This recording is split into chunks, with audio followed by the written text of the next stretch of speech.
안녕하세요. 8월 7일 월요일 마이드라에 오신 여러분들을 환영하고 축복합니다.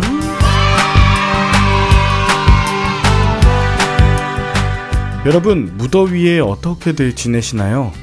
무더위에도 휴가나 각종 여름 사역을 하시느라 피로감이 있는 월요일이실 수 있는데요. 혹시 휴가를 가시는 분들은 무더위에 쓰러지지 않으시길 바라고, 아직 휴가를 떠나지 못하신 분들 계신다면 날씨 조금 시원해지고 휴가철 비껴서 가셔도 좋을 것 같아요. 요즘에 코로나도 기승인데 사람 붐비는 곳에 가실 때는 조심하시고요. 모쪼록 휴가를 가시든 댁에 계시든 이 마이드라를 들으시면서 영혼의 쉼을 누리시면 좋겠습니다. 모쪼록 여러분들의 한 주를 응원하는 마음 담아 오늘의 마이드라를 힘차게 시작해 보도록 하겠습니다. 자, 출발!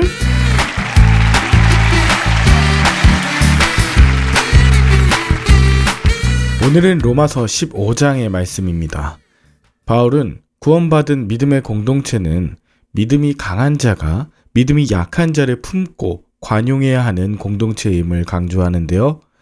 바울은 1절에서 믿음이 강한 우리가, 2절에서도 우리 각 사람이 라고 하면서 한 번도 본 적 없는 로마 교인들을 향해 우리라고 합니다. 여기서 우리란 바울과 편지를 보는 다수의 이방 기독교인, 연약한 유대 기독교인들, 그리고 예수님과 함께하는 우리입니다. 우리가 될 수 있는 건 바로 약한 자들의 죄를 담당하고 그들의 짐을 대신 지고 희생하신 예수님 때문이죠. 예수님 때문에 모인 우리가 자기 부인과 자기 포기, 관용과 인내함으로 예수님의 삶의 방식을 따라가는 우리가 됩니다. 5절에 보면 하나님께서는 하나 된 우리를 위해 인내하고 관용하는 그리스도인들을 위로하여 주신대요. 그런 저와 여러분, 예수 안에 있는 자가 우리입니다. 그런데 세상은 어떤가요? 강한 자가 약한 자를 억압하고 착취합니다. 힘의 논리로 지배하는 것, 이것이 세상 주류 문화 가치입니다. 강한 자가 약한 자를 억압하거나 착취하는 것에도 무관심하거나 적극적으로 가담해도 그다지 비난받지 않는 사회입니다. 다른 사람들 모두가 그렇게 살아가기 때문이죠.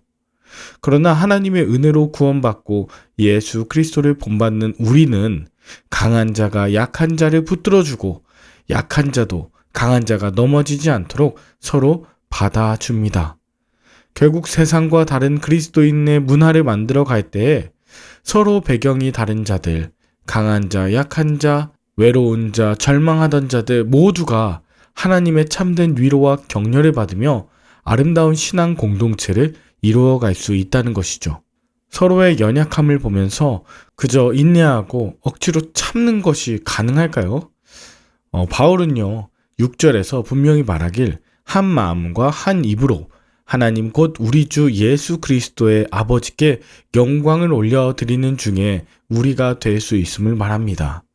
이것은 구원받은 자들이 여전히 하나님을 찬양하고 함께 기도하고 하나님이 주신 말씀으로 위로하고 격려할 때에 그들은 주님의 은혜로 말미암아 우리가 됩니다.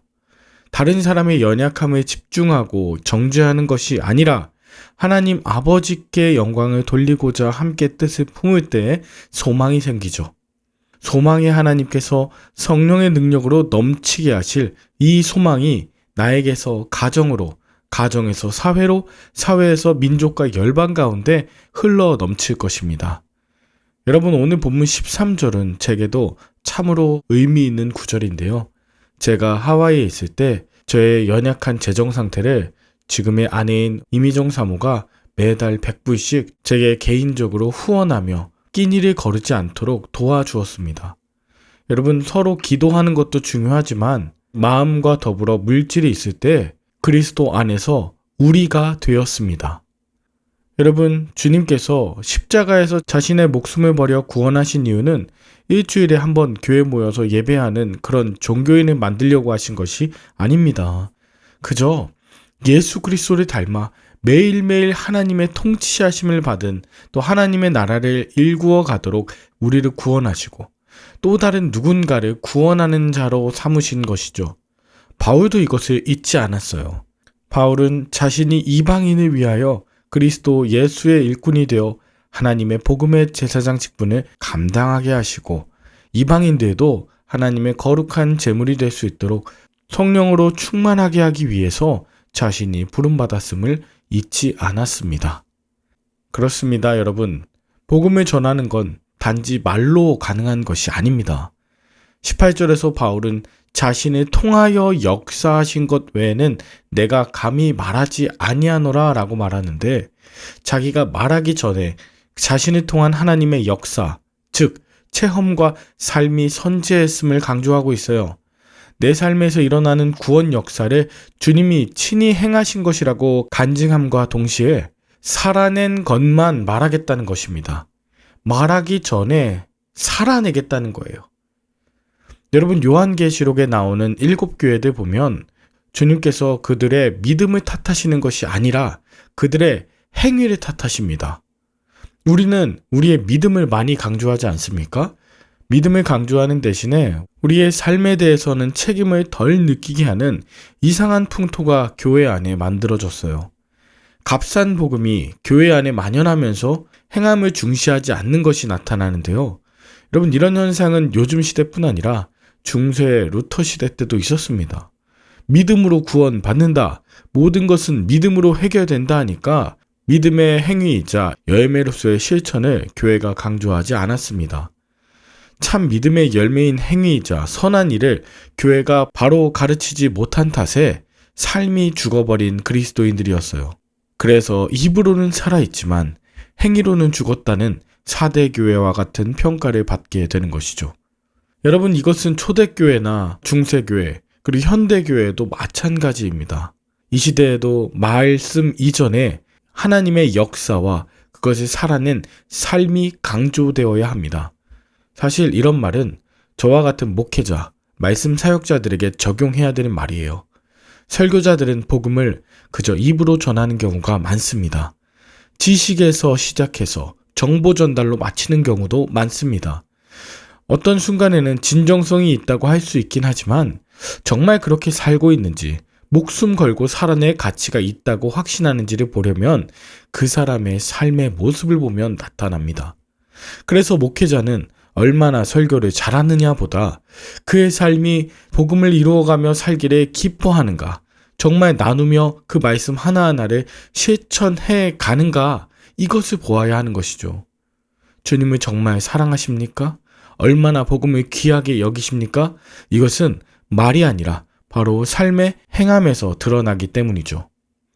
이것을 바울이 보여주는 것이 바로 23절에 그가 로마교회의 물질적인 후원을 요청하는 것으로 드러나는데, 바울은 서바나, 오늘날의 스페인이죠. 이 땅끝까지 선교를 가고자 할 때 중간에 로마교회에 들르고자 하겠다. 그때 서바나 선교에 필요한 물질을 이 로마교회가 후원해 주길 요청하고 있습니다. 어떤 이들은 바울이 로마서를 보낸 목적이 이 로마교회 후원 요청이었다고 평가절하하기도 합니다. 그런데 정말 그럴까요? 바울은 25절, 26절에 보면 현재 마게도냐와 아가야 사람들이 예루살렘의 가난한 자들을 위해 기쁘게 연보한 것을 전해주기 위해 예루살렘으로 먼저 가는 중임을 밝힙니다. 다시 말하면 그는 단지 말뿐이 아니라 이전에도 삶에서 연약한 이들을 돕고 있었고 현재에도 가난한 이들을 구제하고 살리며 앞으로도 서바나 선교를 위해 힘쓸 것이라는 것을 전하고 있는 것이죠.